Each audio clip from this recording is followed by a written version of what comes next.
Let me do that now. Okay. First of all, thanks for everybody being here. Appreciate you. We out here. We getting ready to. Like I said before, we should start seeing some momentum here. We're getting a lot of people. You know, Sean's got a couple deals. Bill's got a couple deals. We got Zenobia. Zenobia's not on here. Zenobia did 4 deals. T's done the deal. My man, the other Sean's done a deal. So we got some people out here getting some deals, getting the shmoney's. So if you've been on for the same amount of time, we need to do a hard look, right? We need to do a hard look on our business and see where we're at and what we need to do. Let me change my view here. I like being able to see everybody. What we need to do in order to be more successful. What do we need to do in order to up our game, right? Some of the things that I'm coming in contact with, I notice personally that when I don't have as many deals in the pipeline, I can always correlate that right on back to my output, right? I can always look at my output for the last 4 weeks, okay, and then see, okay, what was I doing on these days? Now, a couple of you guys have maybe follow me on Instagram. Hopefully you do. And in my stories about 2 weeks ago, I went into working these 18-hour days, right? It's from 6 a.m. to 12 noon. That's one mini day, right? Then from 12 to 6, that's another mini day. And then from 6 p.m. to 12 midnight is another mini day, okay? Now, I'm not perfect. And it's not all work. Some of it is scheduled family time, right? But what I've noticed over the last, this is my 3rd week, what I've noticed is that I'm getting more deals. I'm going on more appointments, right? I'm talking to more sellers. I'm talking to more buyers. Not only that, I'm getting more listings, right? So just within the last week, I've gotten 4 listings for regular real estate, right? So it directly correlates with me being mindful of my time and how much time I'm putting into my craft, how much time I'm putting into my business. So if you're finding yourself not going on any appointments, I really need you to do a really deep search and evaluation on your time and what you're doing with it. How many people are you calling? Who here participated in the, let me just put it in the chat. Who here participated in the 50 Bando challenge, where we find 50 abandoned properties in a day?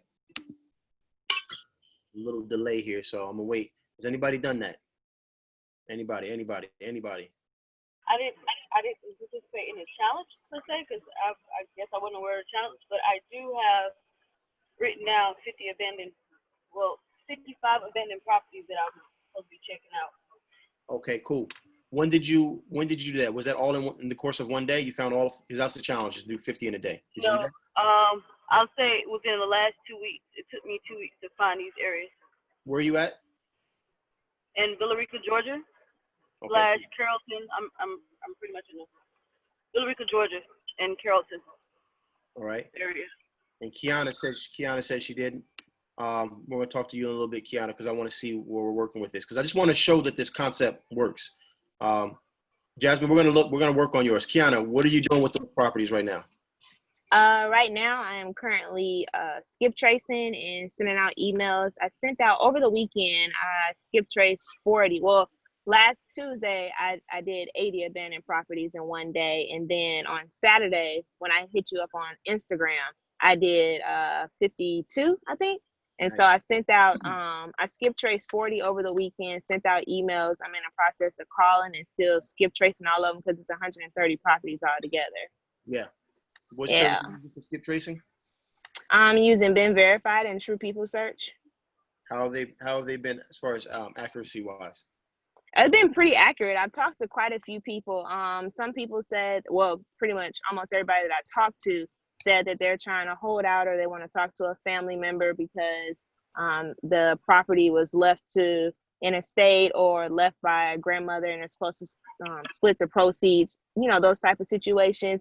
And then some people just said that they're just going to hold out and see, you know, if the market changes and then they can maybe get a little bit more money later on down the road for the property.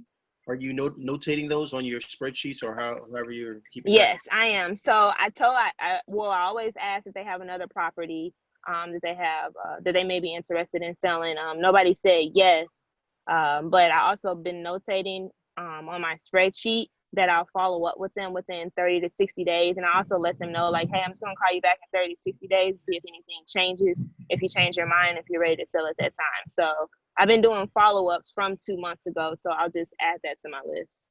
Got you. So I want you to notice that she is also not just saying, Sorry, you couldn't see me in the car. The seller doesn't say that they don't have a property. She's not just letting that die. She's also asking up some follow-up questions. Hey, do you have any extra properties that you might want to sell? Is there anything else available, right? So being able to do that and understanding that process, number one, is going to get you into more deals because eventually somebody's going to say yes. What's going on, Daryl? Eventually somebody else is going to say yes, and they're going to have a property that they want to sell. It's going to happen, right? So these Kiana, I saw someone else maybe in the chat, maybe it came up. Okay, Sean got 40. Sean, what are you doing with those 40?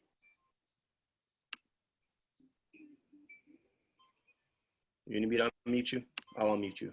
You hear me? Yeah. Yeah, so I got 40 while I was there in Atlanta this past weekend. I skipped trace about 25 of them on Monday. Yesterday I was out flying all day. After this call, about to skip trace the next one, and then tomorrow night hit the dial button. Okay, cool. So we're going to talk about a couple of things. I want to first work with Jasmine, all right? But I think it's going to help everybody else as well. Okay. I drive for dollars. I'm a driver, man. That's one of my favorite ways to find properties. And so let's see if we can help her out with finding some more properties. Jasmine, I'm gonna take you off mute. Is that okay? Take you off mute. Let me see. Okay. All right, Can you hear me? Yeah, we got you. So let's go to Zillow. Everybody has access to Zillow.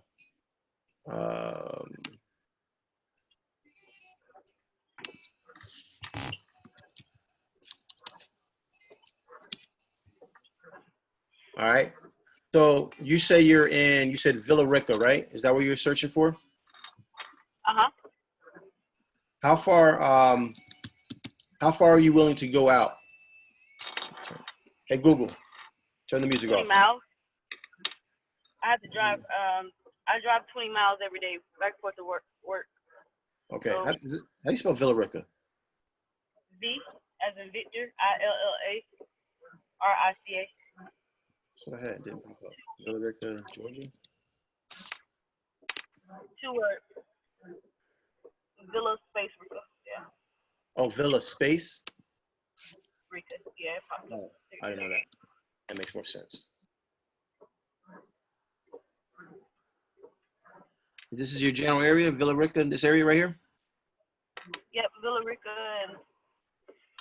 and all of Carrollton. So yeah. All of Carrollton. Let's just do Villa Rica for right now. Okay. Are you using Zillow currently? Yes. All right. So are you going through here and looking at the recently sold and then taking down the price? Have you done that before? No, I have not done that part yet. The reason I was able to get these homes was because, like I said, my job, I do residential sales, so I'm always going to the house anyway. And within the area, a lower income area that I service, a lot of these homes are in that area. Okay. All right. So you're a real estate agent? No, I've worked for a company called Spectrum, cable, internet, and phone. Okay. Gotcha. Installed and services. Yeah. Okay, perfect. All right. So this is one thing that you can do. This is one way that you can use Zillow, right? Some people might know this, some people might not. But I'm going to take this. I'm going to go to $50,000 or less, okay? And I'm going to keep my bedrooms open, my home type. I want houses only for right now. And I want sold, sorry, this is always in the way. Sold in the last 12 months, okay? All this other stuff we're going to keep open. And so what I'm basically looking for is looking for houses that have sold for less than $50,000 in the last 12 months. Why? Because I know that if it sold for less than $50,000, that probably was not a bank that gave that money. That was an investor who probably purchased it with cash or with hard money. Make sense? Right. And so if that's the case, people kind of tend to gravitate with the same type of people, right? So if we're selling properties that cheap in this particular area, you guys can see my screen, right? Did I share? I shared it, right? All right. So if we're selling properties, that many properties are in this area, is this the area that you normally frequent down here? The southern portion here? The entire Villa Rica is mine in this area. Okay. Yeah. So, but I want you to focus. So for example, I'm out in Atlanta, right? Uh-huh. I'm not going to find, it's going to be a lot harder for me to find, especially if you're trying to find 50. It's going to be a lot harder for me to find 50 abandoned properties in Buckhead, right? Where it's really expensive because let's just face it, they have a little bit more money. They're not going to sell their properties for as cheap. And they probably have a little more money enough that they can weather most storms, right? Mm-hmm. So we're not going to find too many abandoned properties. You're not going to find that many abandoned properties in Beverly Hills, right? It's just, You're just not. So why drive and waste gas up in this area?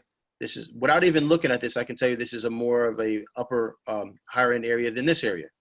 Same thing with this middle area, right? I've never been to Villa Rica, but I guarantee you there's spots where there's no yellows at, right? Those are probably the better neighborhoods or more expensive neighborhoods. Am I right? Yeah. Okay. Yeah. And I could tell that without even going there, right? So let's just look. If I'm you, I'm not going to fight this thing, right? I'm just going to use what's here in front of me, the data that I have. This area right here is where I'm going to focus in on. Okay.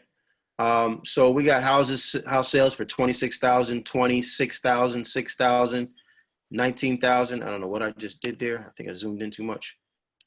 So this area right here, I would literally go, this looks like a little community here. I would go up and down every single street.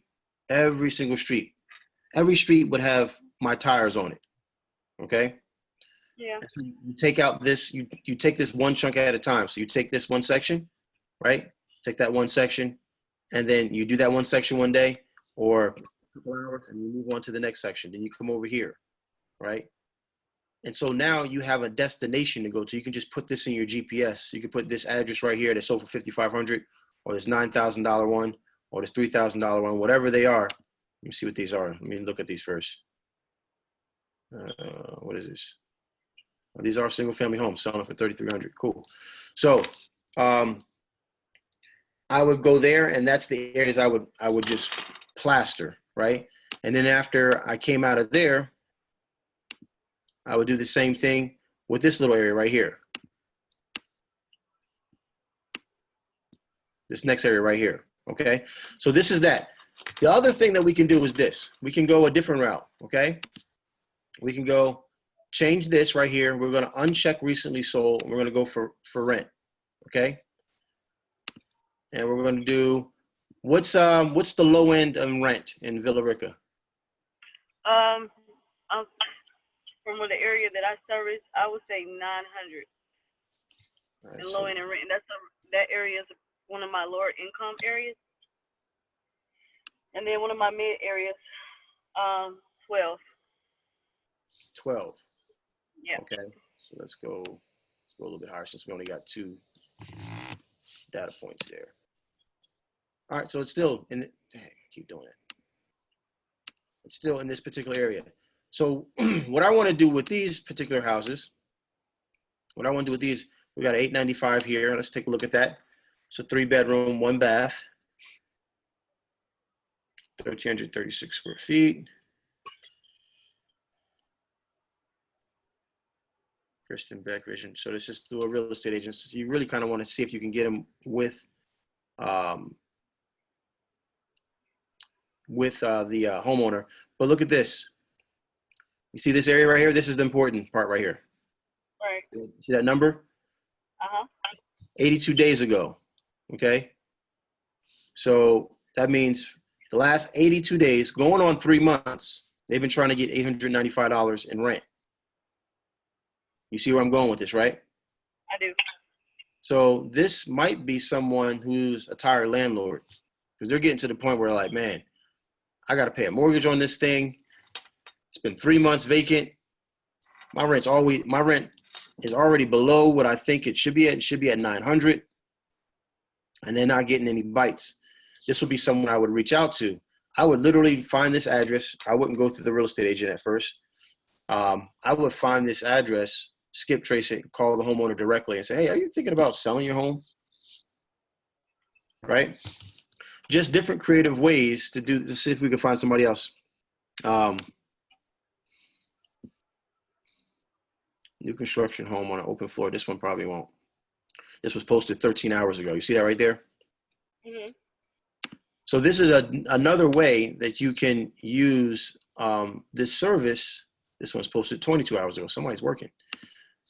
Use this service to find homes. But here's the funny thing is that in these neighborhoods, if you find one, you typically can find 2, right? So use this service. And you said the other city was what? Carrollton, right? Mm-hmm. All right, so here's another one. This one's been on for 47 days at 1,100, okay? 47 days at 1,100, right? So here's another one that you can use that you can call. Let's see if this is posted by the owner.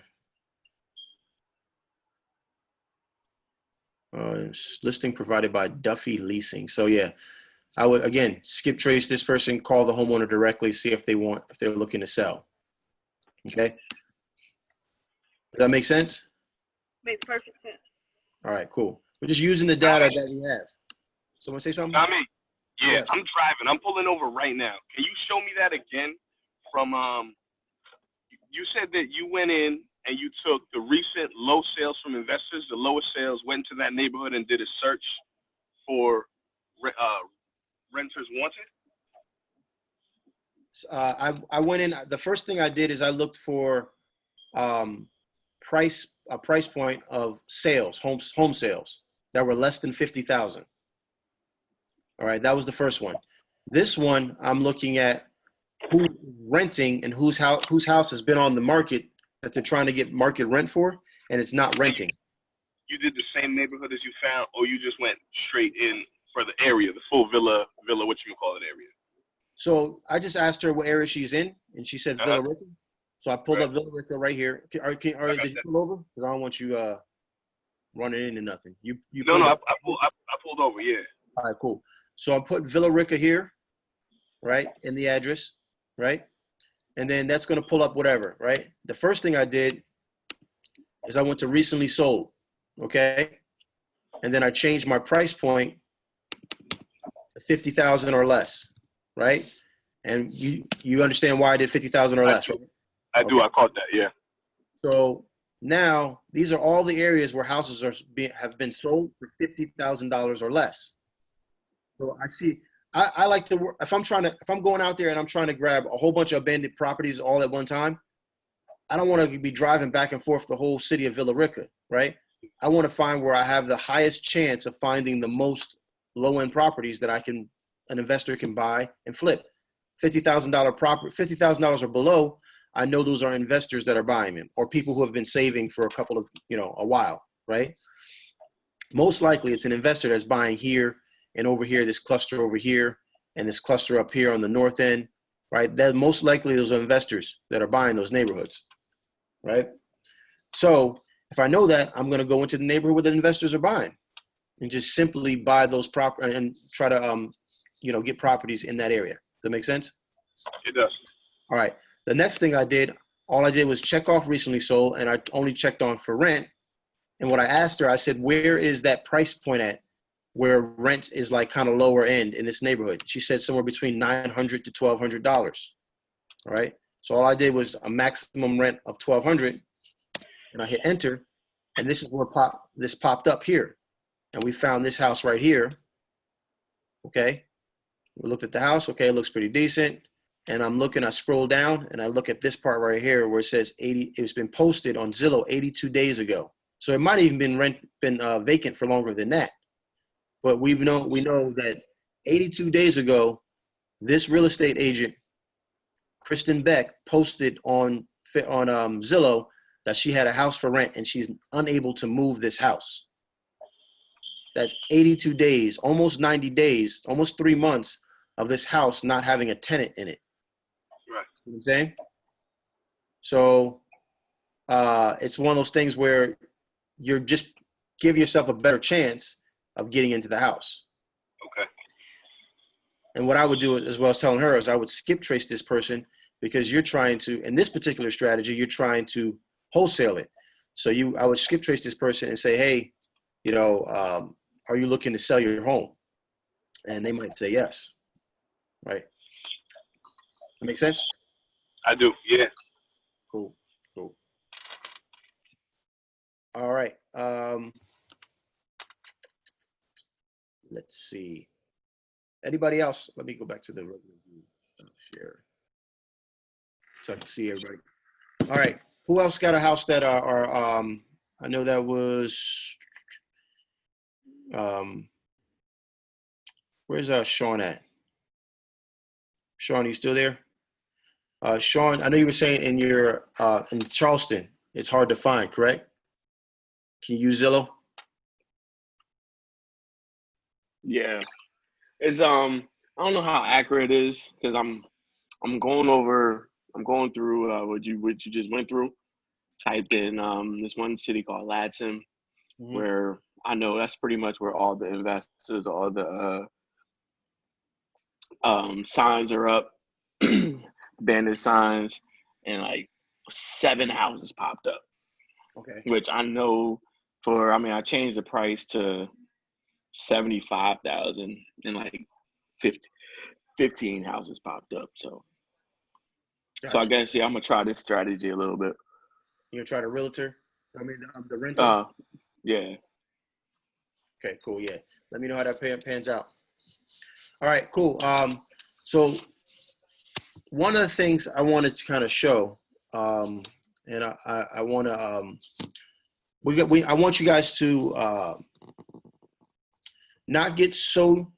I want you to be the best type of investor, the best investor that you can be, right? Don't get so wrapped up into just the typical way that we do wholesaling. Okay, so sometimes the best deals are the ones that we can see something that most people can't, like the creative ones. Okay, so I was working today on a project with my brother, and so this is a house that started working on. I'm actually going on an appointment tomorrow. But this process has been going on for like 2-3 months. Actually, yeah, closer to 3 months. And the problem was a probate issue, but the court's finally starting to clear it up, right? So we have a property. There's a property there down kind of close by the stadium, and it's 1,085 square feet. Okay, that's a 5 there, square feet. Okay, so imagine this house. It really looks like this. It's like a bungalow. It's just a rectangle, straight, simple house. Total wise, it's 1,085 square feet. Okay, now when I run the comps off this thing, we're running comps and we're getting like 165. I believe the ARV was like 165. Okay. Oops, 65. So we have it under contract for $55,000. So it's 165 times 0.7. As you guys, most of you guys know, if you're new in the course, you'll see it eventually. That brings us to 115.5. It needs all of $55,000 worth of work. That brings it to 60,500 with us under contract at 55. So that only leaves $55,500 in profit. Okay. Now, with that though, there are some people I know I've seen. There's some investors in there that are doing some creative things with these houses, and able to do a lot more, and sell these properties for a lot more. And if you know that, then you can go ahead and you can also use that knowledge, right, to help earn you some money, right? So number one thing that we can do is we can obviously try to renegotiate and drop that price from $55,000 down to maybe $45,000, if that works. But let's say he doesn't want to do that. Right now, with it being at 165 times 0.7, doing all that math, we're due to make $5,500, okay? $5,500, okay? So this is this side right here. Okay, now, same house, because I want you guys to be able to see how this can happen, right? Same house, okay? This footprint of the house is exactly the same, okay? The only thing that we're going to do, or only thing that we're going to propose to do, is to put a second floor on it. It's supposed to be the same size, but it's not. But you guys get the point.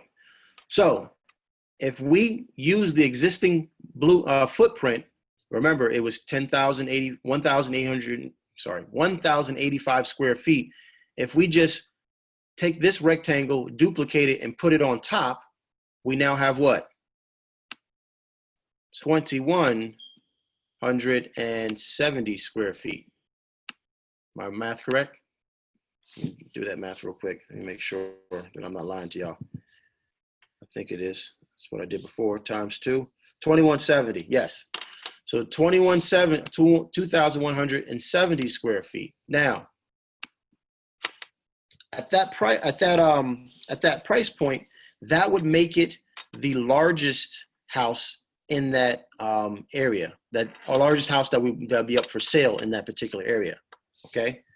So that would change the game on that entire renovation, okay?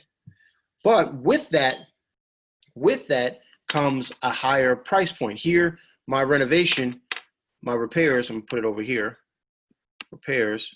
Here, my repairs were based off of 55K. 55K should definitely be able to handle a 1,000 square foot home, okay? This is going to be a lot more. This is going to be double that. This is going to be about $110,000 repair. Okay. Because we got to add a whole second floor onto it. All right. So we're at 110. But let's see what this is. So I always, when I do my math, right? When I do my math, I always go off of the low end, okay? There's a house in there that sold for, put it up here. There's a house in that neighborhood that was 1,680 square feet, okay? And it sold for $260. Okay. Now there's something called the law of diminishing returns, right? We can't just infinitely add. So let's just, I don't know what this comes out to. I'll do the math so we can actually have some real context here. It was 260 divided by 1,680. That comes out to $154 per square foot. 154.76 actually. Okay, I'm just going to do 154.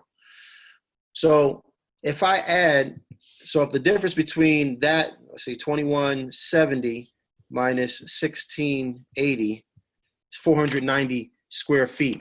I just can't say 154 times 490 and add that onto that 260, right? It doesn't work like that, okay? There's a point where the house gets bigger and bigger and bigger, and it eventually starts to be worth less per square foot. Does that make sense with everybody? Right? So, but what I can do, because this is the top of the market, what I can do is base this off of this number. I can base this number, this house right here, off of this number, okay? Because I know already a house for 1,680 square feet sold for 260. I know if I bring in a house that's same quality and do it for 2,100, but it's 2,170 square feet. If I do that, I know for a fact that that's 490 square feet bigger, that I should at least get this 260. So with that in mind, let's see what this looks like. If you guys have your calculators out, please take them out, because it's always easier when you guys do this together. So we got our ARV of 260K, right? And we take this ARV of 260K, we're going to times that times, you guys guessed it, 0.7, right? That's giving our end investor 30% profit. That's their profit margin. We got to make sure we take care of them. So 260 times 0.7, that equals $182,000. That's an all-in price for that 182K. Investor can get into it for 182,000. They're happy, okay? That 182 now, we still got to subtract our repairs. So we're going to subtract our repairs of 110.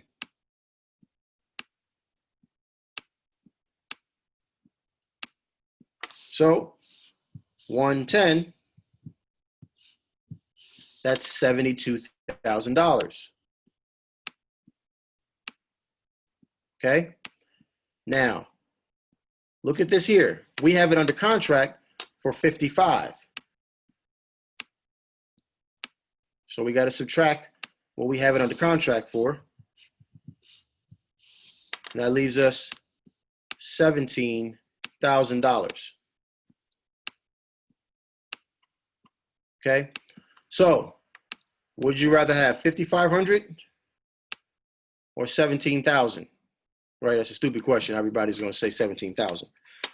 But because you understand this, and because through seeing this now, right? Through seeing this now, you could see, okay, yes, this side over here, I'm going to put a roof on this thing finally. This side over here, yes, the repair cost is a lot more. But when I do that, I can get a higher price point, which means I can go ahead and also get, a higher wholesaling fee, all right? Because we already got it locked at 55,000. So let me go back, because I like to see everybody when I ask this stuff. Does everybody understand this? Did everybody kind of see how that works? Makes sense, right? So next time you look at a house, don't just look at, look at the current square footage, right? We also have to also be aware of that there's a possibility that we can add square footage, or we could go, either way it's adding square footage, but we can build out or build up.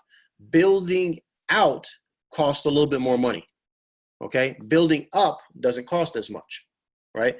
Building up, it seems weird, right? But building up, they're just taking off the roof, right? Which I know it sounds like it's a lot of, it is a lot of labor, but it sounds like really intensive, but it's really not. They take off the roof and they build up, okay? Versus pouring a foundation, having to do all that and to build out. Plus, there's sometimes, let me go back to my drawing here. Back to my whiteboard. Okay. Also, let's clear. Heck, I don't really want to clear all this. Let's say, here's a perfect example. 2 houses. Boom. All right. So we got 2 houses. I'm gonna change the color here. And here is our property line, right? Okay. If you build out in in pretty much every state, okay? And it depends on the county because it depends on where you're at. Places that are more rural, out in the country, you probably won't have to worry about this as much. But specifically in places where there's, you know, in the city or close to the city, suburbs, right? We have rules where we have what we call frontage, okay? So let's say the street is right here, where I'm drawing this red line. This is where cars are driving back and forth. There's rules that say your car has to be, your house has to be so far back from the front of the property lot.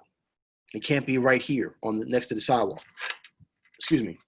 There's also rules that say your building, the edge of your wall, the most exterior portion of your wall can't be within certain amount of feet from the neighbor's lot line or their fence. So so we're saying this red line right here is the fence, okay? It's the gun line, boss, right? This is the gun line right here. If you have a property where you can't build out, because if you build out, like I know in Fulton County, I believe it's 10 feet. You have to have 10 feet of distance, right, between your house, right, and your neighbor's property line, okay? Gotta have 10 feet. So if I want to build out to add that same to duplicate this same square footage that I could go build up with, I can't in this particular case because I would be infringing upon that ordinance, and then I won't pass inspection. And then if you actually did the work, God forbid, if you actually did the work and then you got caught, they'll make you tear all that down. So you just wasted your money. For rule of thumb, in this area and most areas, you're talking about building out, you're talking about $75 per square foot. Okay? $75 per square foot. It's a little less if you're doing building up because you don't need to worry about a lot of different things. You need to worry about grading and runoffs and extending stuff. You don't have to worry as much, and you're sitting at somewhere around $60 to $65 per square foot. Okay. And again, the more you're building, just like when you go to wholesaling, right? The more you buy, the less it is. The more it is, the bigger it is. Typically, the less it is per square foot to a certain point. Okay. So this right here might be cost prohibitive. Number one, it also might not be able to do it depending on the property. Okay. Okay. Wow. Nice. Perfect. Sorry, I just got another property that they want to sell. So, does that make sense with everything, Crystal? So are we pitching the two-story idea to the buyer? Depending on the neighborhood, yes. So there's certain neighborhoods you're going to see these that are prevalent, and there's certain buyers that love these because they see it. And so you kind of have to, what my suggestion is a very, very good question, Crystal. What my suggestion to you would be to go into neighborhoods where these houses are, right? Where you see them building up. In Atlanta, the Pittsburgh area, they're doing that. They're building up, building these two-story homes. And you'll see that's actually where this property, kind of close to where that property is. They're building up there. So what you need to do is you need to find the people who are doing those type of builds and get in contact with them. And before you even pitch it, they're probably going to think about it already because that's what they like to do. They understand that they can build that value into it. Back in November, I was in contact with the owner who was looking to downsize. He had maybe 40 houses in his portfolio, 3 vacant lots in Florida. They all were located in Bainbridge, Georgia, and were all rentals. I really go out and then look at them and told me that most of them should likely be condemned and that they would pay $100 for them. Is this something I should revisit? Charles, so you probably could have just told me that. So they're saying they're going to pay $100 per house? Well, I mean, he said basically they weren't worth anything. They're worth something to somebody. That's what he told me. Okay. So they're worth something to somebody. So we just got to figure out who's buying in that neighborhood. Right. have you looked at? I mean, there's so much information that you guys can find out from free sources. Do you have access to the MLS? Yeah, I do. Okay. So if you have access to the MLS, you can see what has been sold. It's a lot. I mean, you could do it on Zillow too, but MLS is going to have more data. Right. So look at who's bought houses out there for the low and see what they look like, because most of the time the pictures are probably still up there. Okay. Right? And see what the pictures look like. Compare them to the pictures, or if you've already seen them yourself, compare it to what those properties look like in that area.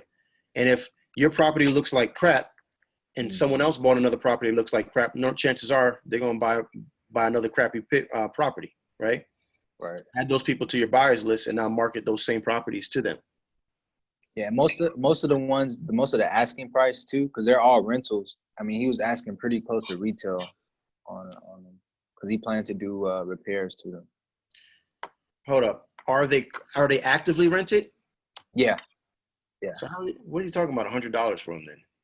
Well, the guy was the realtor that went to go look at them in Bainbridge. He basically was saying they weren't worth any money and that I should just move on.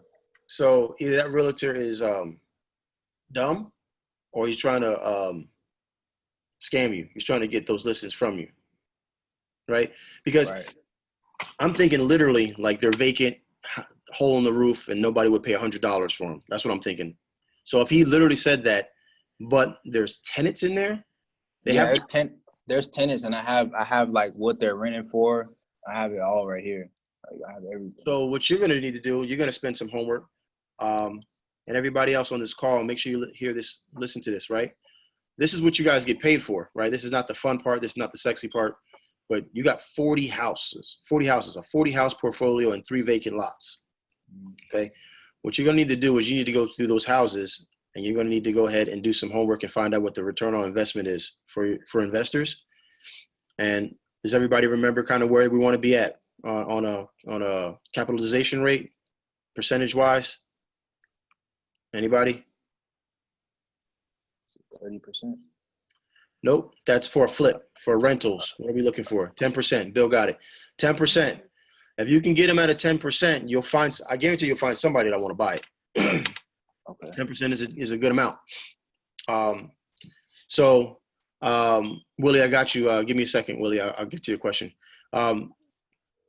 So if you're doing these numbers, and you said you already got all the numbers. If you're doing the numbers and you see that you can get them a 10% return, then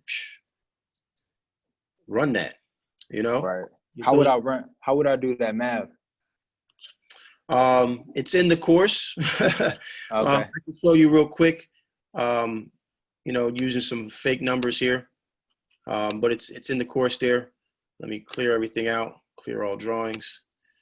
You're going to take your monthly rent. I'm just going to put month M rent, right? Monthly rent, and you're going to times that times 12, right? Because we got to find this annual percentage. And so there's 12 months in the year until someone changes it. And so let's say it's $500 per month times 12, right? Let's do 500 right here so we can keep everybody on track. Times 12, that's $6,000 a year. Okay. And then if you know the exact numbers of all the expenses, then put that in here. If you don't, what I typically do is 35%. So I'm going to minus, oops, that's not a 3. That's a 2. Minus 35%. Right? And what that 35% represents is property maintenance, property management, taxes, insurance, and vacancies. Okay? So hold on one second. So we're at 6,000 minus 35%. That's $3,900 in your end investor's pocket. $3,900 over the course of the year. Okay? All right, so then you got to figure out how much it's going to cost this investor to get into the property. So right now, if they're going to make $3,900, then I already know if I can get them completely into the property for 39, 39, why is it doing that? Hold on. Undo. There we go. 39,000. Then that's 10%. That's a 10 cap, right? Because 3,900 is 10% of 39,000. You see that? Right.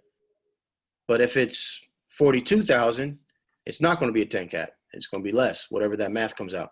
But all you do is you take this 39,000, you take your all in right here, this one, and you're going to divide it by this number, and you'll see what that number comes in, and you'll do it. So let's say you can get them to 35,000. Let's say they can get into that particular house for 35,000. So just so we can show you how to do this, you're going to be 35,000 divided by 3,900.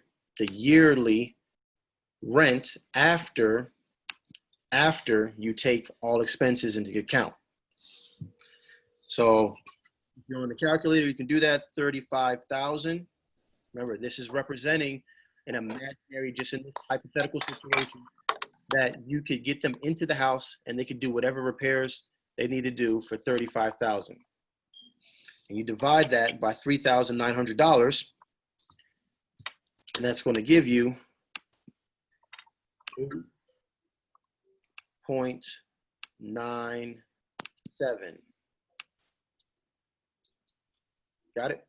Got it. I'm sorry. My bad, man. I actually did that backwards. My bad. 3,900 divided by 35,000. No, I'm tripping now. 3,900. Yeah, my bad. I did that backwards. 3,900. 3,000 should be the other way. So erase this. All right. Sorry about that. Erase that. Boom. All right. It's actually 30. It's the smaller number first, 3,900. I knew it didn't look right. Divided by the larger number. And we just said there was 35,000, right? Mm-hmm. Man, that's horrible looking. Divided by 35,000. And that's going to give you decimal point 1114, and it keeps going on for a couple more. And all you're going to do is move this over 2 spots, which will give you 11.14%. Okay. All right. Got that? Yeah. Sorry about that. I messed that one up, but we're good now. The smaller number into the bigger number. Got you. Or divided by the bigger number. Make sense? Makes sense. Hopefully I didn't confuse you guys. All right. The 35%. What did the 35%? No, 35,000. That was an imaginary hypothetical number that we just made up for the situation because we don't know how much we could sell it for. So that's what we did that for, Matt. Willie, how much would you buy a rent-ready property in the hood for? Depends on the numbers. Absolutely right. Depends on the numbers. Rent-ready hood, rent-ready and I'm gonna try to get. I'm gonna do that exercise that we just did, and look at the ROI on it. Right? What am I getting for a return? That's what I'm gonna look. So some people don't want to buy any properties in the hood. There's some investors that are scary and they don't want to buy properties in the hood. Right? I got you, Josh. And there's some people that only want to buy in the hood. So it just really, just like you said, just really completely depends on the numbers. Josh, let me, I'm gonna lower your hand and unmute you. Yeah, no, I was just saying, I think when Matt was asking about the 35%, I mean, I told him it was that was the operating. Oh, the 35%. I'm sorry. Yeah, the 35%. I got you, Josh. Thank you for clearing that up. Matt, so what I thought you meant the 35,000 and maybe just put that wrong there. The 35% is what I use when I don't have the exact numbers on what someone's operating costs are. So when you own a rental, you obviously have to pay. You have to pay some things, right? You have to put some money aside. especially if you're doing it the way I would do it, you would have property maintenance. You got to pay them 10%. So there's some things that you're going to have to do. There's things you're going to have to pay for. You're going to have to pay somebody to cut the grass. You're going to have to, eventually somebody's going to break a door, right? And you want to have some money stashed away.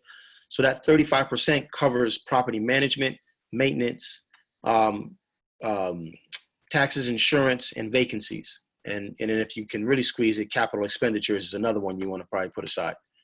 But 35% is a decent amount. Hopefully I didn't confuse you. All right. Cool. So recap, man. Recap. Just being able to think about things a little bit more creatively besides what the standard house that's placed in front of us, right? There's some other options out there besides, and this is the only this is the property. The footprint is 1,000 square feet. That's all we can do. Another good thing I'm looking about or looking at, if you found a property that was 1,300 square feet and it was a 2-2, so 2 bedrooms, 2 baths, okay, and 1,300 square feet, 2-2. Clear everything, clear all drawings. So you got a house here that's 1,300 square feet and it's a 2-2. All right, 2 bedrooms, 2 bath.